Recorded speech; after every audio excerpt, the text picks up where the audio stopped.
Nah, ini adalah khusus untuk wajib pajak notaris atau PPAT ya.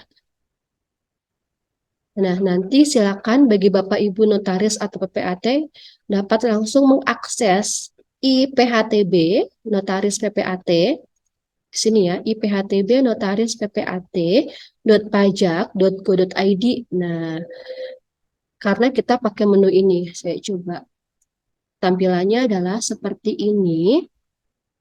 Ya, jadi beda ya, bukan djponline.pajak.go.id, bukan pula pajak.go.id, tapi dia ada website tersendiri, IPHTB notaris ppat.pajak.go.id. Ini adalah websitenya. Ya, ini khusus untuk wajib pajak notaris atau PPAT. Begitu. Jadi, website ini itu berlaku atau dapat diakses per 15 Juli 2022. Jadi aplikasi ini memang khusus untuk wajib pajak notaris PPAT. Maka syarat utama untuk dapat menggunakan website ini atau aplikasi ini adalah status wajib pajak terdaftar sebagai notaris atau PPAT yang telah terdaftar pada sistem BPN atau Ditahu Kemenkumham ya. Jadi wajib pajak notaris atau PPAT yang belum terdaftar pada sistem BPN atau Ditahu Kemenkumham belum bisa akses website tersebut. Jadi silakan untuk mendaftarkan dulu di sistem BPN atau Ditahu Kemenkumham, baru bisa akses di IPHTB notaris ppat.pajak.go.id. Nah, ini. Nah, registrasinya bagaimana? Nah, sebelum menggunakan aplikasi IPHTB Notaris PPAT, diharuskan untuk melakukan registrasi terlebih dahulu ya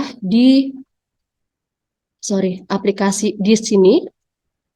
Setelah registrasi di BPN atau di Tahu Kemenkumham sudah selesai registrasinya, maka silakan untuk melakukan registrasi di IPHTB Notaris PPAT.pajak.go.id. Cuman Bapak Ibu pastikan ya bahwa wajib pajak juga telah terdaftar pada master file DJP atau Direktorat Jenderal Pajak. Kemudian Bapak dan Ibu juga pastikan terdaftar pula dalam skema pertukaran data DJP dan BPN atau Badan Pertahanan Negara. Kemudian ada syarat berikutnya di sini, lolos persyaratan surat keterangan fiskal atau SKF. Yang pertama adalah menyampaikan SPT tahunan untuk 2 tahun terakhir. Yang kedua, menyampaikan SPT masa PPN 11-11 untuk 3 masa terakhir. Jika PKP atau pengusaha kena pajak, jika bukan PKP, maka tidak wajib menyampaikan SPT masa PPN. Kemudian yang ketiga adalah tidak memiliki utang pajak. Yang keempat, tidak sedang dilakukan tindak penyidikan atau penyelidikan atau pemeriksaan ya. Nah, untuk registrasinya bagaimana? Nah, di sini saya coba contohkan registrasi di IPHTB notaris ppat.pajak.go.id ya. Jadi setelah syarat ini terpenuhi, bisa langsung ke website ini IPHTB notaris ppat.pajak.go.id, kemudian klik belum registrasi di sini ya. Saya coba klik belum registrasi. Nah, akan muncul isian NPWP, NIK, dan juga kode keamanan. Ya, sama ya, seperti ini ya. Ada NPWP, NIK, dan juga kode keamanan. Silakan diisi, kemudian klik selanjutnya.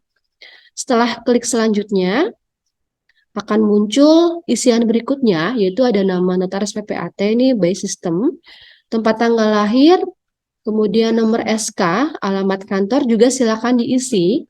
Di sini nomor SK, alamat kantor, kemudian klik selanjutnya. Oh, ini by system juga ya. Kemudian setelah klik selanjutnya, akan muncul halaman ketiga. Di sini ada nama notaris PPAT, ini by system.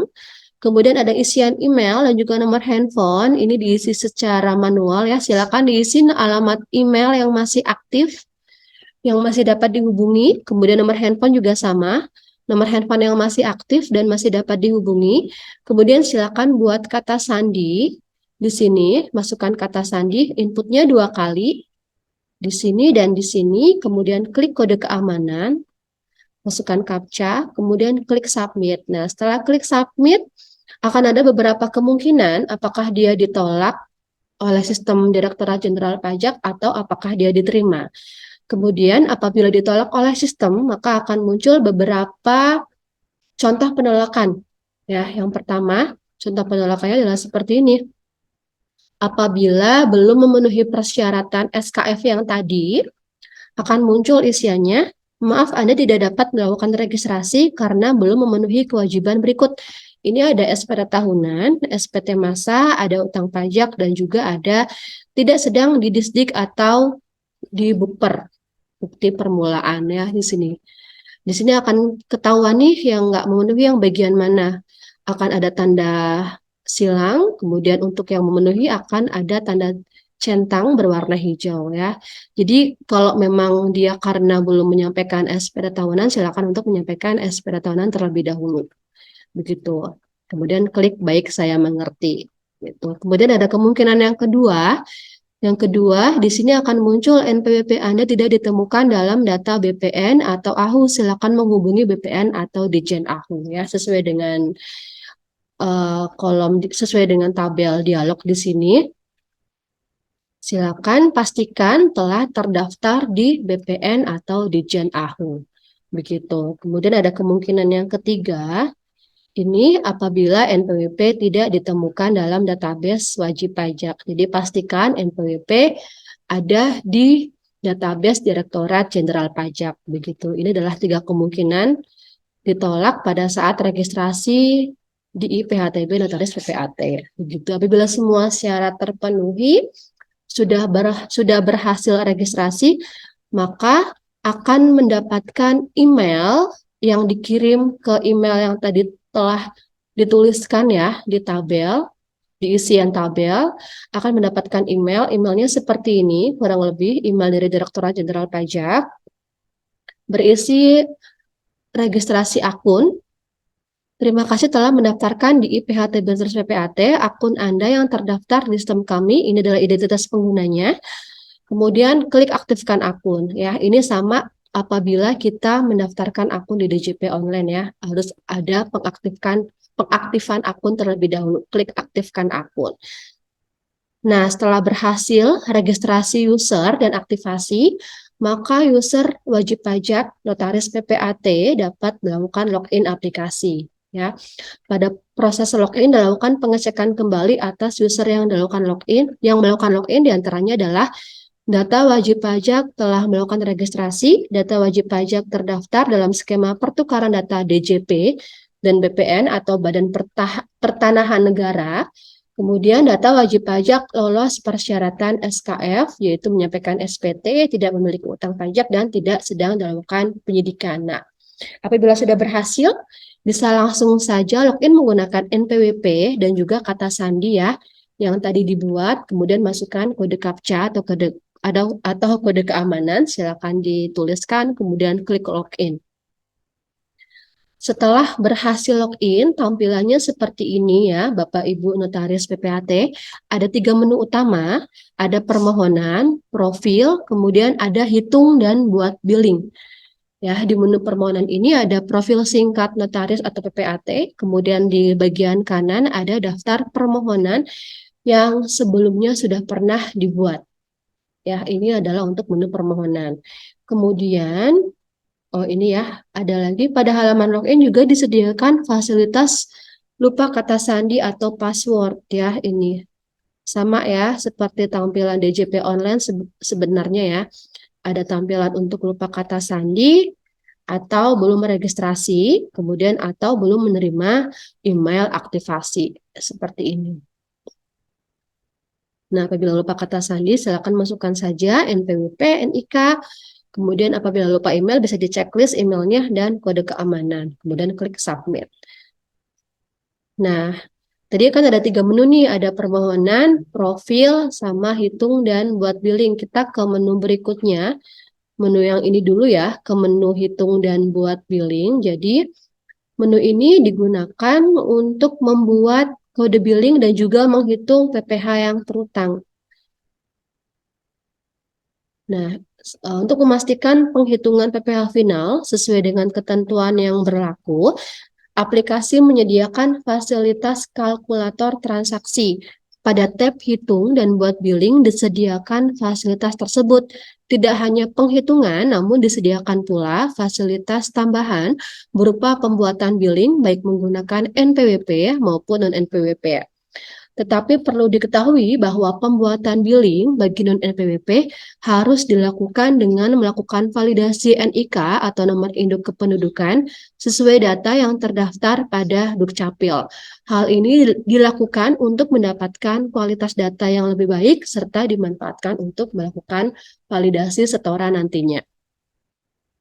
Nah, tampilan di menu hitung dan buat billing adalah seperti ini. Ada menu NOP, ada kolom NOP, silakan diisi NOP-nya, kemudian ada jenis pengalihan, silakan dipilih jenis pengalihannya. Di sini ada beberapa jenis pengalihan ya, sebentar saya contohkan ya. Ada rumah sederhana, RSS, atau ada pula KIK, kontrak kinerja kolektif, dan juga ada pula transaksi lainnya. Di sini silakan dipilih sesuai dengan transaksinya, jenis transaksinya bisa pilih lainnya atau biasa di sini contohnya adalah transaksi lainnya ya yang biasa. Kemudian silakan dituliskan nilai pengalihannya, tanggal pengalihan dan juga ada pilihan tarifnya juga ya. Ini tarifnya untuk biasa 2,5%, untuk isian PPh ini di bawahnya ini otomatis by system. Kemudian untuk yang NPWP penjual, silakan dituliskan NPWP penjualnya. Apabila nggak punya NPWP, bisa dituliskan NIK penjual. Kemudian tuliskan nama penjual sesuai dengan KTP dan klik cek NIK. Ini ada menu validasi juga ya dari Direktorat Jenderal Pajak. Setelah itu, klik buat billing. Ya, setelah klik buat billing, maka akan muncul tampilan PDF seperti ini. Bisa disimpan atau diunduh dan juga bisa dicetak. Tampilannya adalah tampilan pembuatan kode billing, tampilan hasil pembuatan kode billing seperti ini. Nah, sebagai catatan, pembuatan billing melalui aplikasi IPHTB Notaris PPAT dilakukan penguncian KAP 411128 dan KJS 402. Jadi untuk yang di website IPHTB Notaris PPAT hanya bisa menggunakan KAP 41128, 411128 dan KJS 402. Begitu. Jadi belum bisa untuk pembuatan kode billing selain KAP dan KJS ini. Selanjutnya adalah validasi PPHTB. Ya, jadi menu utama pada aplikasi ini adalah validasi PPHTB. Secara garis besar, konsep permohonan validasi PPHTB sama saja dengan iphtb.pajak.go.id. Jadi, kawan pajak yang bukan merupakan notaris atau PPAT tetap dapat melakukan validasi PPHTB secara mandiri di DJP online menu PPHTB, menu IPHTB. Seperti ini kurang lebih ya IPHTB. Jadi login biasa ya di DJP online, kemudian untuk yang belum muncul menu IPHTB-nya bisa aktifkan fitur layanan sama kayak tadi waktu kita mengaktifkan fitur layanan IPBK ya, itu bisa mengaktifkan fitur IPHTB. Begitu. Kemudian tetapi yang membedakan adalah usernya. Jadi pada IPHTB Notaris PPAT, usernya merupakan notaris atau PPAT dan dapat melakukan permohonan validasi PPHTB untuk pihak yang memiliki NPWP maupun non-NPWP. Sedangkan apabila kita mau validasi PPHTB menggunakan akun DJP online kita di aplikasi IPHTB, itu hanya bisa dilakukan validasi NPWP kita sendiri ya, sesuai dengan DJP online di akun masing-masing. Begitu. Khusus untuk IPHTB notaris bisa menggunakan NPWP milik orang lain, NPWP lain ya maupun yang non NPWP gitu. Dalam melakukan pengisian formulir permohonan, user diharapkan mengisi data transaksi antara lain data objek pajak, data transaksi pengalihan, data identitas atau subjek pajak, dan juga data pembayaran atau NTPN. Nah, ini. Jadi begitu kita klik permohonan, jadi dari menu permohonan, diklik permohonan, kemudian klik tambah, akan muncul kotak dialog seperti ini. Layanan aplikasi IPHTB Notaris PPAT hanya memfasilitasi yang pertama adalah permohonan yang menggunakan tarif tunggal, yang kedua pembayaran dengan SSP atau NTPN, jadi belum bisa menggunakan PPK ya Bapak Ibu ya, hanya bisa untuk SSP atau NTPN saja. Yang ketiga adalah jumlah pembayaran maksimal 100 SSP atau 100 NTPN ya. Untuk penjelasan lebih lanjut silakan menghubungi kantor pelayanan pajak lokasi objek pengalihan. Setelah diklik setujui, saya menyetujui, silakan klik lanjut. Nah, setelah klik lanjut di sini dengan ini saya telah menerima surat kuasa dari wajib pajak yang mengalihkan hak atas tanah dan atau bangunan untuk melakukan permohonan penelitian formal bukti penyetoran PPh pasal 4 ayat 2. Jadi diceklis dulu dan pastikan telah menerima surat kuasa dari wajib pajak. Setelah diceklis, silakan klik lanjut. Begitu. Nah, akan muncul tampilan permohonan PHTB.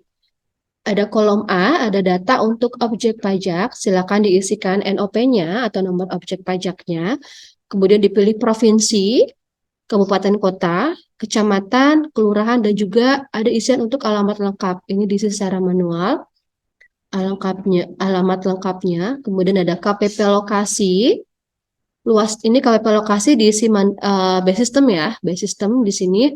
Kemudian luas tanahnya diisi manual, luas bangunan juga diisi manual, silakan dilengkapi. Setelah itu klik berikutnya. Setelah klik berikutnya ada data transaksi pengalihan. Yang pertama ada jenis transaksinya, bisa dipilih apakah dia RSS, KIK atau yang biasa. Untuk harga pengalihannya diisi, jumlah termin pembayaran juga diisi. Cara pembayaran silakan dipilih apakah transfer ataukah tunai. Untuk yang transfer akan ada isian nama bank, nama rekening, nama pemilik rekening, kemudian tanggal transaksi. Untuk tarif di sini terisi otomatis by system sesuai dengan pilihan pada nomor 1, sesuai dengan pilihan jenis transaksi. Ya, ini otomatis mengikuti nomor 1. Setelah itu PPh-nya juga diisi otomatis juga by system. Setelah itu klik selanjutnya, maka akan muncul isian C, huruf C, data identitas, yaitu data identitas penjual dan juga pembeli ya. Silakan dipilih apakah dia mempunyai NPWP. Apabila tidak mempunyai NPWP, silakan pilih yang NIK. Silakan diisi nomor identitasnya. Kemudian untuk yang NPWP dia base system ya, langsung muncul namanya. Alamat penjual juga diisi.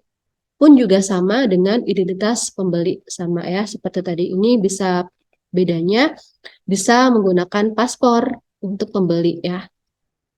Identitas pembeli, nomor identitas pembeli bisa NIK, kemudian nama dan juga alamat pembelinya. Setelah itu klik berikutnya.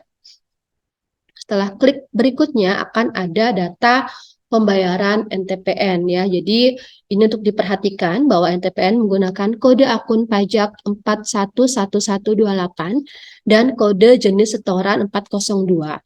Pastikan NTPN yang diinputkan NTPN dari NPWP penjual ya. Jadi bukan NPWP pembeli. Jadi NPWP yang tertera di bukti bayar adalah NPWP penjual. Kemudian pastikan NTPN belum dilakukan pemindah bukuan. Jumlah pembayaran maksimal 100 NTPN dan total pembayaran harus sesuai dengan PPh yang terutang. Klik input NTPN di sini, tombol input NTPN silakan diklik, kemudian masukkan NTPN-nya.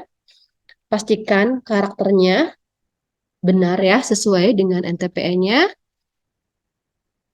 Nanti setelah diinput, setelah berhasil akan muncul NTPN di sini, tanggal bayar dan juga nominal. Setelah itu klik berikutnya, nah akan muncul pernyataan atas data yang sudah saya isikan pada permohonan benar dan sesuai dengan kondisi sebenarnya. Silakan dicek list, kemudian klik proses validasi. Nah, setelah klik proses validasi akan muncul permintaan kode keamanan. Di sini ada kode CAPTCHA. Bisa diisi di sini kode CAPTCHA-nya, kemudian klik lanjutkan. Setelah berhasil, apabila berhasil akan muncul kotak dialog berhasil, permohonan telah tersimpan dengan nomor esket sekian sekian sekian, surat keterangan telah terkirim pada email terdaftar, atau Anda dapat mengunduh ulang surat keterangan pada halaman utama aplikasi atau di halaman permohonan. Klik OK. Nah, akan ada generate esket PPHTB dari sistem. Seperti ini tampilannya. Surat keterangan penelitian formal bukti pemenuhan kewajiban pengeluaran pajak penghasilan. Nah, ini tanda tangannya juga tanda tangan elektronik ya, karena IPHTB elektronik gitu.